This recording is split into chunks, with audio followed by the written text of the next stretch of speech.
이제 드디어 창세기 45장은 요셉의 일생 중에서 가장 극적이면서 감동적인 장면을 기록하고 있어요. 드디어 이제 자신의 정체를 밝히게 되는 것이죠. 지난 세월 동안에 깊은 그 갈등 속에 살아왔던 요셉과 그의 형제들은 이제야 와서 화해와 또 사랑으로 하나가 되는 그 모습을 보게 될 것이에요. 다 피셨죠? 예. 1절하고 2절 읽어보도록 하겠습니다. 시작. 그때 요셉이 자기 옆에 서 있는 모든 자들 앞에서 자기를 억제할 수 없어서 소리를 질러 이르되 모든 사람을 내게서 물러가게 하라 하였는데 요셉이 자기 형제들에게 자기를 알릴 때에 그와 함께 서 있는 자가 아무도 없었더라. 예. 그 44장에서는 간곡한 호소를 이야기했던 유다가 있었어요. 그 간곡한 호소와 자기의 희생이 담긴 그 유다의 탄원은 정말 더 이상 요셉의 감정을 억제하지 못하도록 만들었습니다. 그래서 요셉은 형제들의 확실한 회개 자세를 확인했어요. 그리고 베냐민과 아버지에 대한 그들의 순수한 사랑을 의심치 않게 되었기 때문에 요셉은 더 이상 마음에 벅찬 그 감정을 감출 수가 없었던 것이에요. 지금 말고 동생 베냐민과 마주했을 때도 크게 울었잖아요. 그죠? 요셉은. 근데 그 후로 자기를 억제하면서 자기를 억누르고 있었는데 이제야 억눌렀던 그 감정의 폭발로 정말 걷잡을 수 없을 만큼 터져나오는 그 울음으로 이집트 사람들과 파라오의 집이 들을 정도로 대성통곡을 했던 것을 볼 수 있습니다. 3절 읽겠습니다. 시작. 요셉이 자기 형제들에게 이르되 나는 요셉이니이다. 아버지께서 아직 살아계시나이까 하였으나 그의 형제들은 그에게 대답할 수 없었으니 이는 그들이 그의 얼굴 앞에서 불안해하였기 때문이더라. 아버지와 형들하고 막 바꿔서 얘기하려고 그러네. 이제 드디어 형제들에게 자신이 바로 요셉이라는 것을 밝혔습니다. 이 갑작스러운 일을 지금 형들도 맞이하게 되는 것이에요.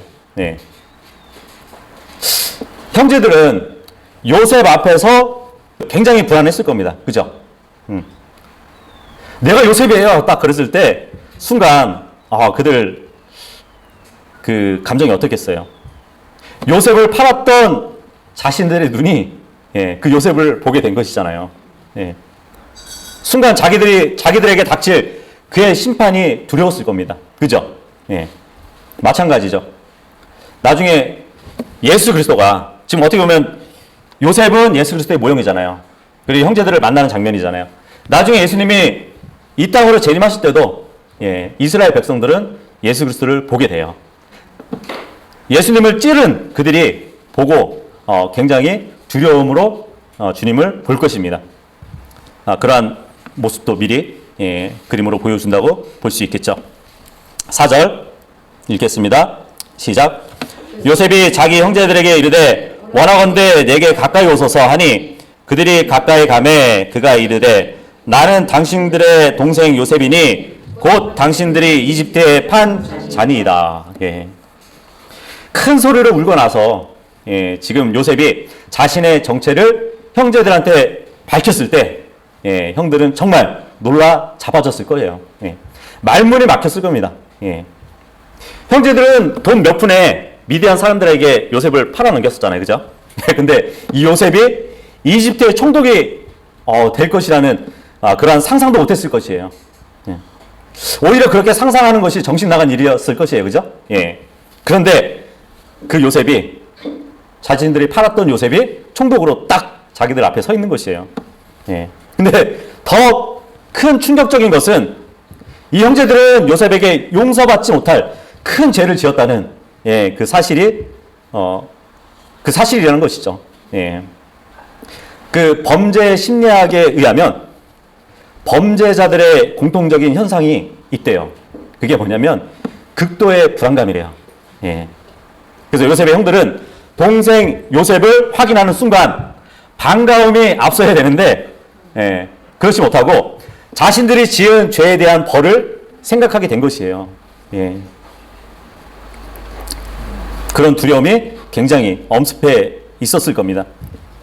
5절 읽겠습니다. 시작.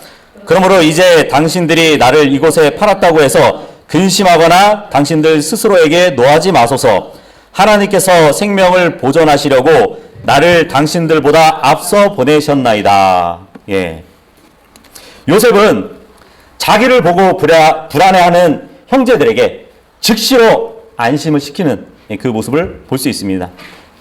마치 예수님이 제자들한테 난이 두려워 말라 했던 것처럼 안심하세요 형님들. 나 요셉이니까 두려워하지 말라고 그렇게 얘기했을 것이에요. 요셉은 정말 침착한 것이죠. 침착하게 겁에 질린 형들을 책망하지 않고 오히려 그들을 안정시키려고 노력한 그 모습을 볼 수 있습니다. 그리고 형들에게 지금 하는 얘기를 보세요. 하나님의 정하신 계획과 미리 아심을 통해서 자신이 팔렸던 거라고 그렇게 얘기해주고 있는 것이거든요. 요셉은 자기를 해야 할 권세를 형들에게 하나님이 주지 않으셨다고 그렇게 안심을 시켜주는 겁니다. 처음에는 요셉을 죽이려고 했었잖아요. 하지만 죽이지 않고 미디안 상인들한테 팔아버렸단 말이에요. 왜냐하면 요셉을 해야 할 권세를 형들에게 주지 않았기 때문이에요. 하나님이. 이렇게 요셉은 자신의 형들에 의해서 이집트로 팔린 것은 먼 미래까지 내다보시는, 그리고 일하시는 하나님의 섭리 안에서 이루어진 것이라고 말을 한 것이에요. 요셉은 정말 형들한테 죽임당할 뻔했잖아요. 그죠? 종으로 외국에 팔려가서 고생까지 다 했어요. 하지만 형들에게 원수로 갚지 않고 도리어 복으로 갚아준 그 사실을 우리가 쭉 봤습니다. 그래서 이러한 그 요셉의 삶에서 우리는 죽어야 마땅한 죄인들이었는데 은혜를 베푸신 그 예수님의 사랑을 또한 요셉의 모습에서 볼 수 있습니다. 그죠? 요셉은 하나님의 계획에 따라서 살고 계셨던 예수님의 유형이라고 볼 수 있어요. 사도행전 4장 25절에서 27절 보시면, 주의 종 다윗의 입을 통해 이르기를 어찌하여 이교도들이 격노하며 백성이 헛된 일을 꾀하는가. 주를 대적하며 그분의 그리스도를 대적하려고 땅의 왕들이 일어섰으며 치리자들이 함께 모였도다 하신 분이시니이다. 진실로 헤롯과 본디오 빌라도가 이방인들과 이스라엘 백성과 더불어 주께서 기름 부으신 주의 거룩한 아이 예수님을 대적하려고 함께 모여 무엇이든지 주의 손과 주의 계획이 미리 작정하사 이루려 하신 것을 다 행하려 하였나이다. 비록 예수님을 대적한 무리들이 있었지만 이 사람들은 결국 하나님이 작정하신 일에 그 작정하신 일을 이루기 위한 사람들로 보여지는 것이에요. 그죠? 그래서 요셉도 얼마든지 형들을 보면은 원망할 수 있었어요. 하지만 자신의 인생에 대해서 생각해 봤을 때, 그 형들은 하나님의 계획 안에서 내가 이 자리까지 오게 될 것을 미리 작정하신 하나님 계획 안에서 어떻게 보면 하나님의 일꾼으로 쓰임 받았을 그 자리라는 것을 인정을 했다고 볼 수 있겠죠. 그죠? 자신을 종으로 판 형들로 바라보지 않았다는 것이잖아요. 오히려 요셉은 뒤에서 일하시는 하나님을 바라본 것이에요. 그러니까 형들을 원망하지 않았던 것이에요. 우리도 마찬가지죠. 우리도 이런 요셉의 자세를 배워야 되거든요.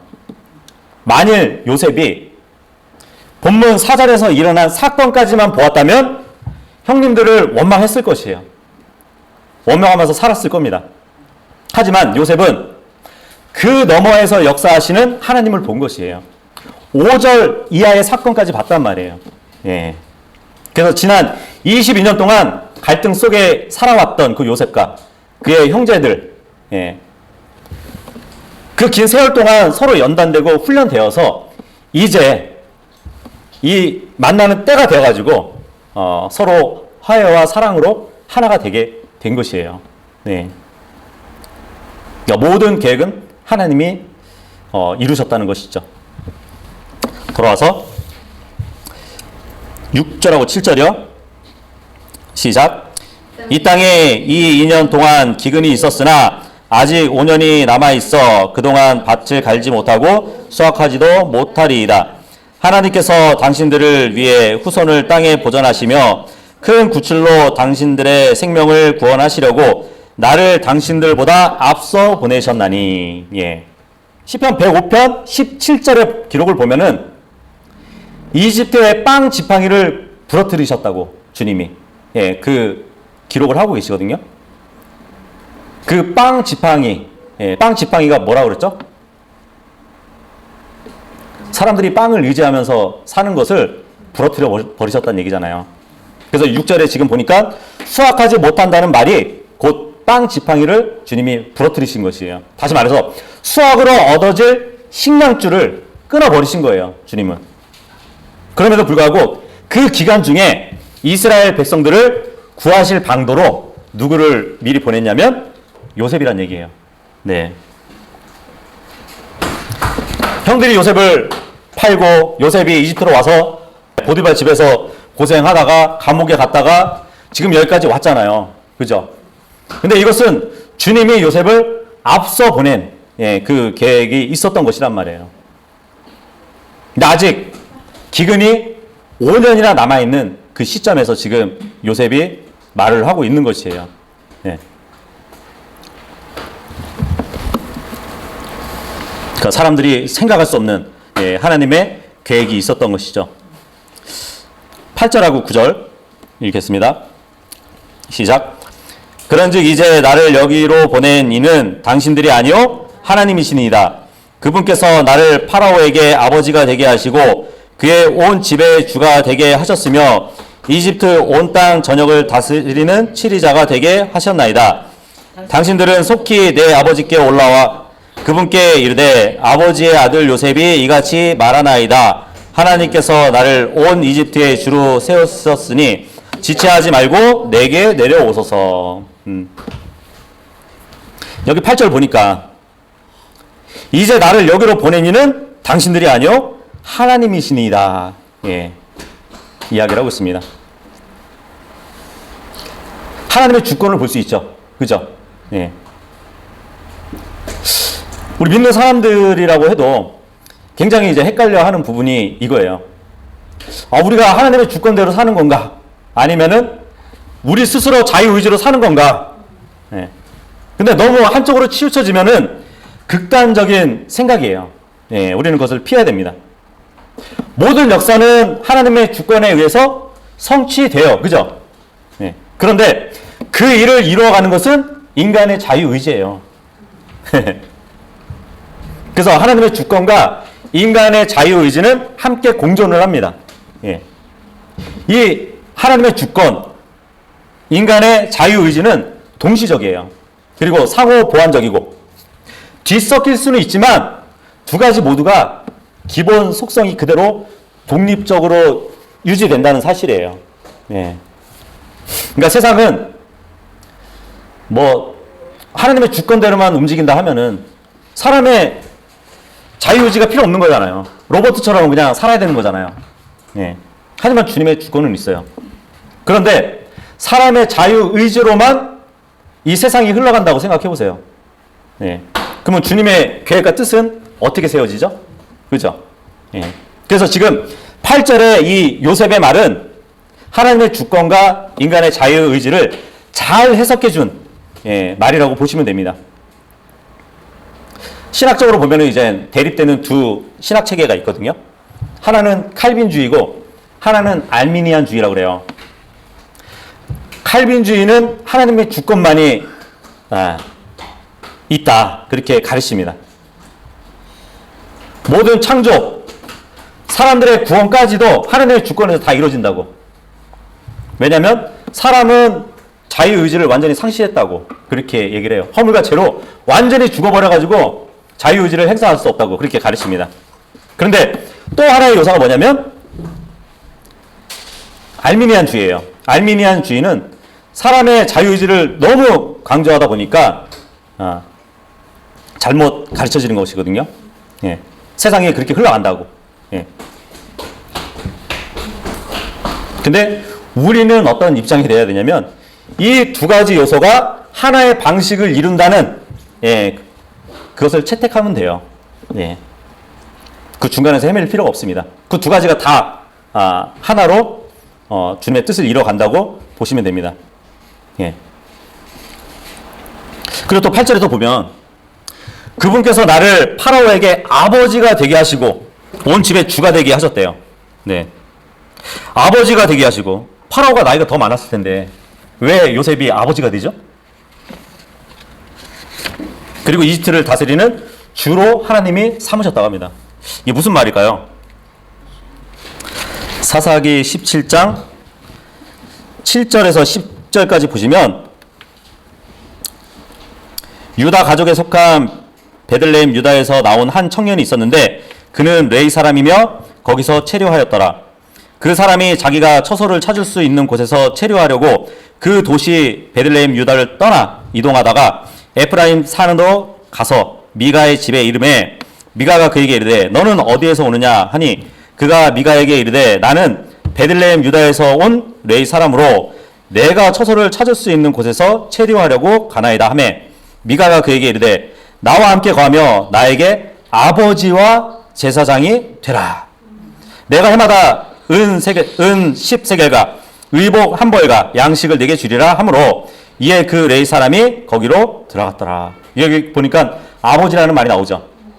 그러니까 요 사사기 문맥을 보면 미가라는 사람이 등장하는데 어머니가 만든 우상과 형상을 자기의 신당에다가 모셔놔요. 그리고 자기의 아들을 그 신당의 제사장으로 삼아요. 그런데 원래 이스라엘 민족에서 제사장을 삼을 때는 어느 지파에서 세우죠? 레위 지파에 속한 아론 가문에서만 배출할 수 있잖아요. 왜냐하면 하나님께서 친히 임명하시고 허락하신 직분이기 때문에 레위 지파에서 선출을 한단 말이에요. 그런데 이제 미가는 이러한 직분을 자기 마음대로 아들에게 임명을 했는데 매우 불경스러운 행실을 했던 것이죠.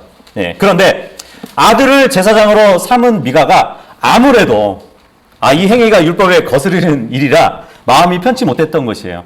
그런데 마침 자기 집에 들린 그 떠돌이 레인을 만나게 돼요. 근데 그 레인을 제사장으로 삼을 작정을 합니다. 근데 이 떠돌이 레인은 떠돌아 다니면서 막 일자리를 찾던 중이었어요. 근데 서로의 이해가 일치되어서 이 레인은 미가 집안의 제사장이 되기로 결심을 합니다. 그런데 미가가 레이에게 나를 위하여 무엇이 되라고 말하는지 보세요. 나를 위하여 아버지와 제사장이 되래요.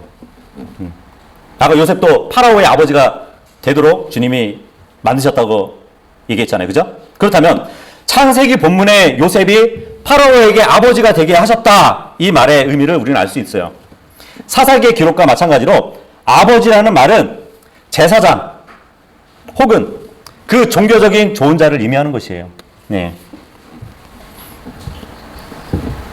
파라오에게 있어서 제사장이 된 거고 파라오에게 있어서 종교적인 좋은 자가 된 게 요셉이란 말이에요. 그래서 이 두 가지 경우가 어쨌든 이집트는 이교적이잖아요. 그죠? 지금 이 미가라는 사람이 세운 그 신당도 이교적인 것이고 그래서 두 가지 경우가 이제 세상의 종교적 우상숭배와 관계가 있습니다. 그래서 아버지라는 칭호는 이방 종교와 또 연관되는 칭호라고 보시면 돼요. 근데 지금 이 아버지라는 말을 어디서 사용하는지 아세요? 그렇죠. 카톨릭에서 사용하고 있어요. 신부 하면은 갓파더잖아요. 신의 아버지란 말이에요. 신부님 많이 들어봤죠? 그리고 로마 라틴어에 보면은 파더 하면은 생물학적 아버지를 얘기하는데 파파 그런단 말이에요. 파파는 법적 책임자, 법적 책임자로서의 아버지를 뜻하는데 이 파파라는 칭호가 누구에게 사용되냐면 교황에게 사용되어지고 있어요. 교황을 파파라고 부른단 말이에요. 근데 예수님은 종교적인 이 호칭, 아버지를 이 땅에서 부르지 말라고 경고하셨죠. 그죠? 마태복음 23장 9절에 보면 땅에 있는 자를 너희 아버지라 일컫지 마라. 이는 너희 아버지는 한 분이시니 곧 하늘에 계신 분이시기 때문이라. 그러신단 말이에요. 물론 예수님이 말씀하신 것은 가족 관계에 있어서 사용하는 아버지 말고 종교적으로 아버지한 그 이교도와 연관되는 그 호칭을 쓰지 말란 얘기예요. 네. 종교적으로 아버지는 오직 하나님밖에 없거든요. 예. 이 로마 가톨릭도 자칭 기독교라고 말을 하지만 이방신을 섬기는 종교일 뿐이에요. 이 가톨릭은 하늘의 여왕을 섬기잖아요. 그죠? 하늘의 여왕을 섬기는데 마리아의 이름에 감춰놓고 섬기고 있단 말이에요. 그리고 12월 25일이 되면 태양신 탄생일인데 예수님의 탄생일로 둔갑시켜서 지킨단 말이죠. 그리고 태양신의 부활절을 예수님의 부활로 바꿔서 지내고 있는 것이 바로 가톨릭이에요. 예. 그렇죠. 창세기 41장 38절에 보면 파로의 눈에는 요셉이 어떤 사람이었는지 아세요? 신하들한테 얘기하잖아요. 이와 같이 하나님의 영이 거하는 사람을 우리가 어찌 찾으리요? 그러거든요. 그래서 파라오는 요셉을 봤을 때 저자는 하나님과의 관계를 가지고 있는 영적인 제사장이다. 이렇게 봤던 것이에요. 그리고 파라오에게 종교적으로 조언해 줄 수 있는 아버지였던 것이에요. 사실 요셉은 예수 그리스도의 직분을 다 가진 자예요.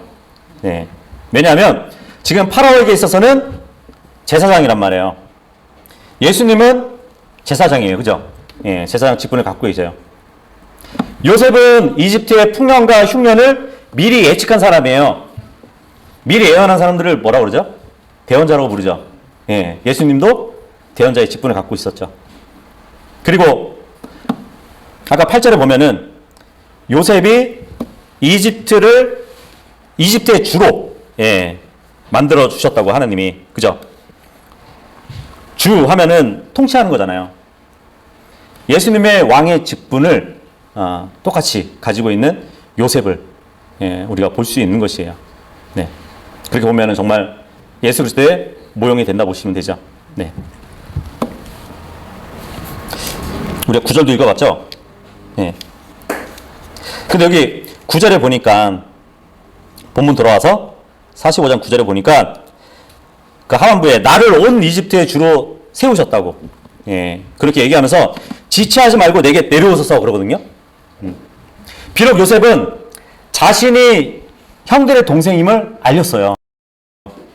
알렸지만 권력에 있어서는 그 형들보다 큰 잘하는 것을 얘기하고 있는 것이에요.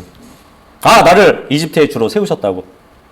그러면서 지금 지체하지 말고 또 뭐 속히 올라가서 내려오셔서 이렇게 얘기하는 것은 어떤 부탁이 아니라 히브리 문법적으로 보면은 이 요셉의 말들은 미완료 지시형 명령어예요. 네. 혈육 관계에서는 형들이지만 내 권력은 형들보다 위에 있다는 그 얘기를 하는 거거든요. 그래서 지금 형들한테 당신들은 속히 내 아버지께 올라가라고. 그리고 지체하지 말고 내게 다시 오라고, 내려오라고. 이것은 명령이라는 얘기예요. 예. 그것을 보여주고 있습니다. 10절에서 13절까지 읽겠습니다. 시작. 아버지는 고센 땅에서 거하실 것이며 아버지와 아버지의 자식들과 아버지의 손자들과 아버지의 양떼와 소떼와 모든 소유는 내게 가까이 있으리이다. 아직도 기근이 5년이나 더 남아있으므로 내가 거기서 아버지를 봉양하겠나이다. 아버지와 아버지의 집안 사람들과 아버지의 모든 소유가 궁핍을 당할까 염려하나이다 하소서. 보소서 당신들의 눈과 내 동생 베냐민의 눈이 보는 바와 같이 당신들에게 말하는 것은 내 입이니이다. 당신들은 내가 이집트에서 누리고 있는 모든 영광과 당신들이 본 모든 것을 내 아버지께 고한 뒤 속히 내 아버지를 모시고 여기로 내려오소서 하매. 지금 요셉은 형제들한테 막 재촉하고 있는 것이에요. 속히 아버지가 계신 고향으로 가서 그 가족들을 데리고 오라고. 요셉은 기근으로 고생하고 있을 아버지를 걱정하면서 지체하지 말고 속히 모셔오라고 하고 있어요. 굉장히 효자죠. 요셉이 이렇게 서두른 것은 야곱의 가족들이 가난해서 고생한다고 생각했기 때문일 수도 있지만 무엇보다도 그들이 이집트로 이주하는 일이 하나님의 뜻이라고 확신을 했던 것 같습니다. 요셉은 그 삶의 터전을 어디로 얘기하냐면 고센 땅으로 얘기하고 있어요. 고센 땅. 이 고센 땅은 나일강 북부에 위치한 저지대의 비옥한 곳이에요. 땅이 굉장히 좋은 곳이란 말이에요. 거기에 요셉의 거처하고 인접해 있었다고 보시면 되거든요. 왜냐하면 요셉이 살던 그 당시에 힉소스 왕조의 수도가 타니스 아니면은 소안이라는 그곳이 수도였거든요. 그곳은 그 수도가 고센 땅에서 매우 가까웠어요. 바로 그곳에서 야곱 가문은 하나의 작은 부족에서 시작해가지고 큰 민족으로 성장하게 될 것입니다. 그 나중에 출애굽기에 보면은 지금 요셉이 제시한 고센 땅에 아버지와 형제들과 함께 살려고 계획을 가졌잖아요. 나중에 출애굽기 책 보면은 이스라엘 백성이 이제 많아지잖아요. 고센 땅에 이제 몰려 살고 있었단 말이에요. 하나님이 우박 재앙을 한번 이집트 땅에 내리거든요. 그런데 그 우박이 이집트 온 땅에 내리는데 막 짐승들도 맞아 죽고 막 사람들도 맞아 죽을 정도로 엄청난 우박을 내리신단 말이에요. 막 채소들도 막 망가뜨리고 모든 나무를 꺾어버릴 정도로 우박을 내리신단 말이에요. 그런데 고센 땅만 안 내려요. 거기 이스라엘 민족이 거기서 살고 있으니까 같은 이집트 내의 그 지역만 주님이 재앙이 가지 않도록 막아주시는 것을 볼 수 있거든요. 근데 그 전에 이제 요셉은 친족들이 그 고센 땅에 이주해서 살기를 원하고 있었던 것이에요. 그리고 워낙 직업이 이제 목축업이잖아요. 그죠? 그 목축업을 계속 할 수 있도록 도와주고 양식을 충분히 공급해 주기 위해서 그 가족들을 데려오라고 하고 있는 것이거든요. 요셉은 기근으로 고생하고 있을 그 아버지를 걱정하면서 지체 말고 속히 모셔올 것을 명령하면서 자기가 한 말을 이제 확증한 것을 볼 수 있습니다.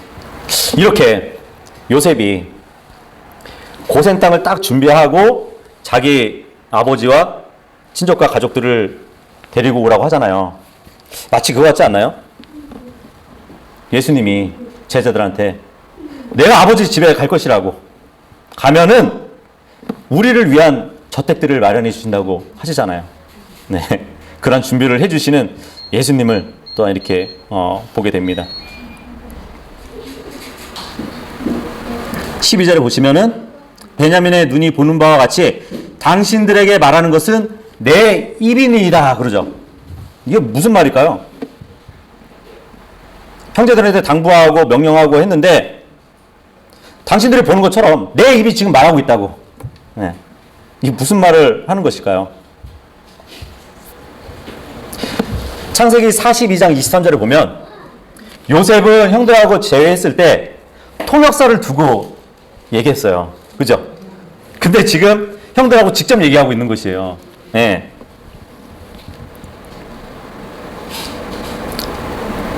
그러니까 보라고. 내가 지금 히브리어를 하고 있다고. 형들이 보는 바와 같이 나는 지금 내 입으로 얘기하고 있다. 야, 히브리 언어로 말하는 이 내 입을 보라고. 당신들이 보는 바와 같이 내 입이 이렇게 얘기하고 있다고. 그렇게 얘기하고 있는 거라고 볼 수 있어요. 꼭 뭐 마치 의심하는 그 도마에게 말씀하신 예수님처럼 내 손과 내 발을 만져보라 그러시잖아요. 제가 말하는 이 히브리어를 보세요. 14절하고 15절입니다. 시작. 자기 동생 베냐민의 목을 껴안고 우니 베냐민도 그의 목을 껴안고 우니라. 또 그가 자기의 모든 형들과 입맞추며 그들을 안고 우니 그의 형들이 그제야 그와 말을 하니라. 예. 요셉은 마치 전에 야곱과 에서가 만나가지고 막 과거의 잘못을 용서하고 서로 사랑하는 그런 화해의 모습을 가졌던 것처럼 형들을 맞이하고 부둥켜 안고 막 목을 껴안으면서 예, 입을 맞추고 막 울고 있어요. 로마서 1장 31절에 보면 이 시대에는 타고난 예정이 없어가지고 화해하기 어려운 시대라고 말씀을 하고 있습니다. 긍휼이 없는 자들이 많기 때문에 이러한 행동은 굉장히 보기 어려운 장면일 수 있어요. 예. 그죠? 그만큼 이 시대가 많이 타락한 거죠. 예. 타고난 예정이 없어서 화해하기 어려운 시대가 바로 이 시대래요. 근데 굉장히 요셉과 형들의 그 아름다운 그 감격스러운 모습을 보여주고 있습니다. 그런데 지금 요셉과 형들의 만나는 요 재회의 모습이 예수님과 이스라엘 백성과의 만남을 그려주고 있는 것이거든요. 스가랴서 한번 보도록 할게요. 스가랴서 12장 10절 보시면 내가 다윗의 집과 예루살렘 거주민들을 위해 은혜의 영과 간구하는 영을 부어주리니 그들이 나 곧 자기들이 찌른 나를 바라보고 사람이 자기 외아들로 인해 애곡하듯 그로 인해 애곡하며 사람이 자기의 처음 난 자로 인해 쓰라리게 슬퍼하듯 그로 인해 쓰라리게 슬퍼하리라. 예. 이게 요셉과 형들의 만남을 실체적으로 보여주는 것이에요. 예수님과 12지파의 만남을 보여주는 것이거든요. 예. 물론 이제 이스라엘 백성이 모세와 엘리야의 그 전파를 받아들인 후에 이러한 일이 있을 것인데 하나님께서 이제 온 이스라엘 백성을 구원해 주시기 위해서 은혜의 영과 간구하는 영을 부어 주신대요. 예. 그렇게 되면 이스라엘 백성이 애국을 하게 될 것이라는 그 말씀을 지금 스가랴에서 해주고 계시거든요. 이 애국이 어느 정도냐면 출애굽 당시에 하나님의 10번째 재앙으로 장자를 잃고 슬퍼했던 그래서 애곡했던 이집트 사람들 그러한 애통이 있을 것이고 요시야 왕이 이집트와의 전쟁에서 부상을 당해서 죽게 되었을 때 모든 이스라엘 백성이 슬퍼하면서 애통한 사건이 있거든요.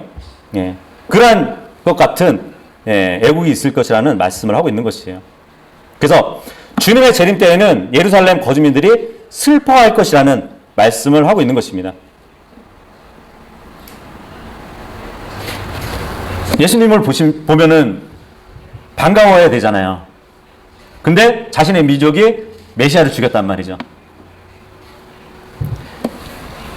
형들이 요셉을 봤을 때 반가움이 먼저 해야 되지만 자신들이 팔았던 요셉을 봤을 때는 두렵고 슬퍼했던 것처럼 그런 것을 같이 보여주고 있는 것이죠.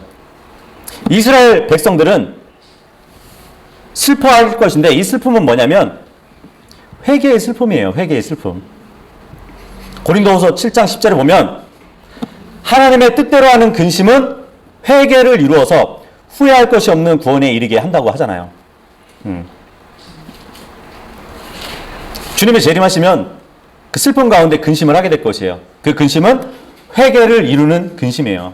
그래서 이스라엘은 간구의 영을 가지고 회개할 것입니다. 간구. 우리도 기도할 때 간구하는데 특별한 간구예요. 그 다니엘 보면은 다니엘이 이스라엘의 죄를 고백하면서 주님께 간구를 드렸던 일이 있거든요. 죄를 고백하면서. 예수님도 마찬가지죠. 아버지께 간구 드렸던 때가 언제냐면 사망으로부터 구원해 주실 아버지를 눈물로 간구를 드렸다고 한단 말이에요. 요셉을 만난 형들의 슬픔은 자신들의 회개와 죄 용서를 위한 슬픔이었을 겁니다. 마찬가지로 예수님을 맞이하는 이스라엘 백성도 자신들의 죄를 고백하면서 드리는 간구, 그 슬픈 간구가 있을 것이라는 그 그림을 보여주고 있는 것이에요. 16절에서 24절이요. 시작. 그 일에 대한 소문, 즉 요셉의 형들이 왔다는 소문이 파라오의 집에 들림에 파라오와 그의 신하들이 매우 기뻐하고 파라오가 요셉에게 이르되 네 형제들에게 말하기를 너희는 이렇게 하라. 곧 너희 짐승들의 짐을 싣고 가서 가나안 땅에 도착하거든 너희 아버지와 너희 집안 사람들을 데리고 내게로 오라. 내가 너희에게 이집트 땅에 좋은 것을 주리니 너희가 이 땅에 기름진 것을 먹으리라. 이제 네가 명령을 받았으니 너희는 이렇게 하라. 너희는 이집트 땅에서 수레들을 가져다가 너희의 어린 것들과 아내들을 태우고 너희 아버지를 데려오라. 또한 너희 물건에 관심을 두지 말라. 이집트 온 땅에 좋은 것이 너희 것이니라 하라 하니라. 이스라엘의 아이들이 그대로 하매 요셉이 파라오의 명령대로 그들에게 수레들을 주고 길에서 필요한 양식을 그들에게 주며 그들 모두에게 각각 옷 한 벌씩 주되 베냐민에게는 은 300개와 옷 5벌을 주었고 또 그가 이런 식으로 자기 아버지에게 보내되 순하기 10마리에 이집트의 좋은 물품들을 싣고 암나기 10마리에는 자기 아버지가 길에서 먹을 곡식과 빵과 음식을 실었더라. 이렇게 자기 형들을 보내매 그들이 떠났는데 그가 그들에게 이르되 형들은 길에서 다투지 마소서 하였더라. 예. 요셉이 아버지를 모셔오기 전에 그의 형제들이 이집트에 왔다는 그 소문은 이미 파라오의 집에 전해졌다고 지금 기록되어 있습니다. 요셉은 지금 친족들을 이주시키기 전에 그 사실을 왕에게 이야기하고 또 동의를 구하고 있는 것을 볼 수 있어요. 근데 파라오는 요셉의 형들이 왔다는 그 소문을 듣고 굉장히 기뻐하고 있는 것이에요. 그리고 요셉의 요청을 기쁨으로 승낙하고 있는 것을 볼 수 있습니다. 그래서 파라오는 요셉에게 많은 선물과 수레를 아버지 집에 보내게 돼요. 그래서 그의 친족들이 고센 땅으로 살도록 지시했습니다.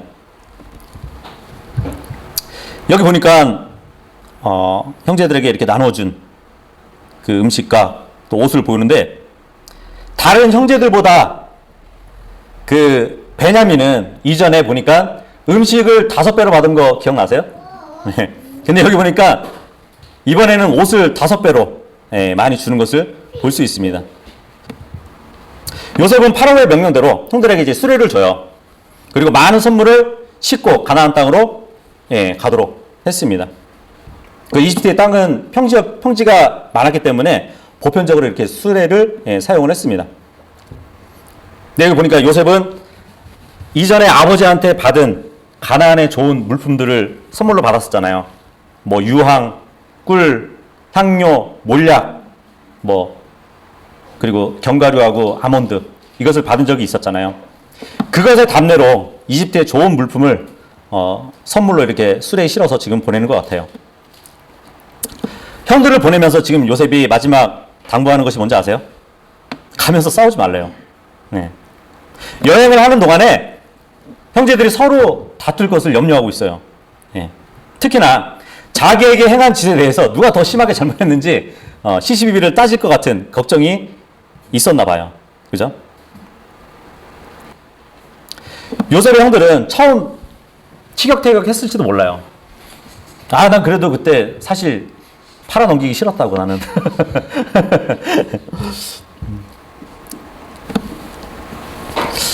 하지만 이제 가는 길에 사랑 안에서 화목한 마음으로 가나안 땅으로 갔을 겁니다.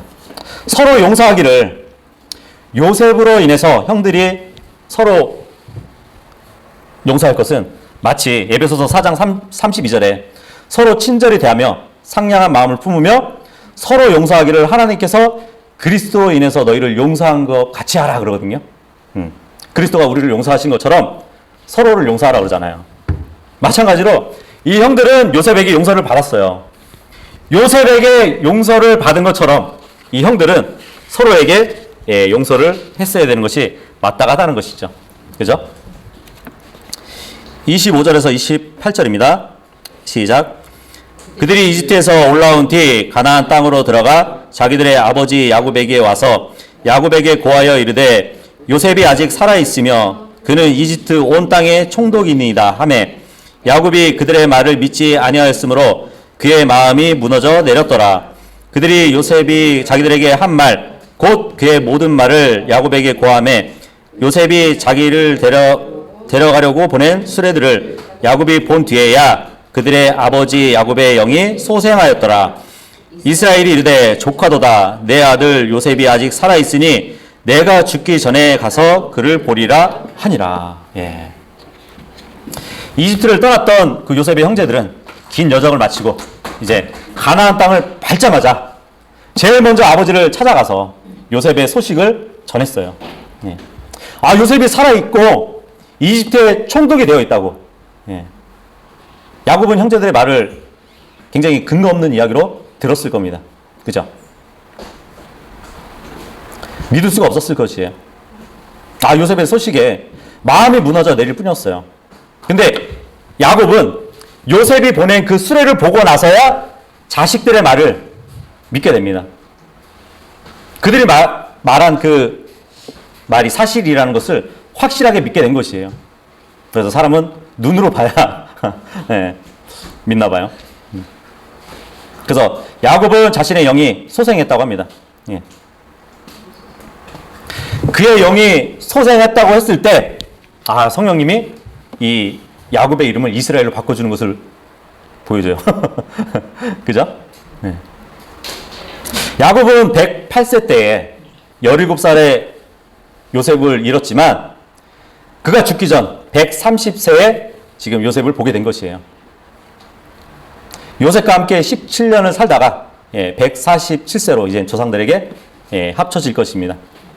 이렇게 이제 우리가 창세기 45장을 다 봤는데 인간의 역사 속에 일어나는 그러한 사건들, 겉으로 보기에는 인간의 계획 아래서 준비되고 실행되는 것처럼 보여지지만 실제로는 인간의 계획 뒤에서 운행하시는, 인간의 계획 뒤에서 일하시는 그 하나님의 섭리가 있다는 것을 우리에게 보여줍니다. 여러분 어떠세요? 여러분들은 혹시 눈앞에 나타나는 그러한 현상들 앞에서 막 한탄하고 한숨을 짓고 있지 않나요? 아, 왜 내 사정은 이 모양이지? 아, 왜 이런 고난이 나한테 있지? 내가 왜 이 시련을 겪어야만 하지?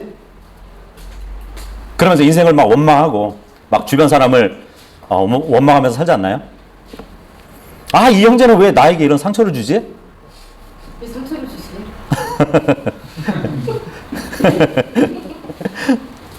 아, 저 자매는 왜 저렇게 나대가지고 사람을 힘들게 만들지? 내 남편은